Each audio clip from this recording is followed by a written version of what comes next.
நலபெருமானா சல்லாசம் அவர்கள் நமக்கு மட்டுமல்ல ஜின் இனத்திற்கும் சேர்த்து நபியாக அனுப்பப்பட்ட இறுதி தூதர். அதற்கு ஒரு ஹதீஸ் வரும்.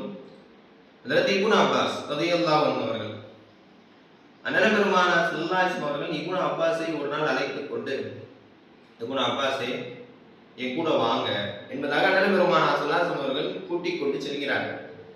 என்ன யா ரசூலுல்லாஹ், எங்க போறோம்? நலபெருமானா ஸல்லல்லாஹு அவர்களிடத்திலே அப்துல்லா இப்னு அப்பாஸ் அவர்கள், யா ரசூலுல்லாஹ், என்னை எங்கே கூட்டிச் செல்கிறீர்கள்?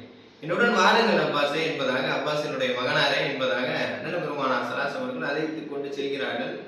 ஒரு குறிப்பிட்ட இடத்திற்கு சென்றதற்கு பின்னால் இரவு வேளையில் அழைத்து செல்கிறார்கள். குறிப்பிட்ட நேரத்திற்கு குறிப்பிட்ட இடத்திற்கு சென்றதற்கு பின்னால் அண்ணன் பெருமானா ஸல்லல்லாஹு அவர்கள்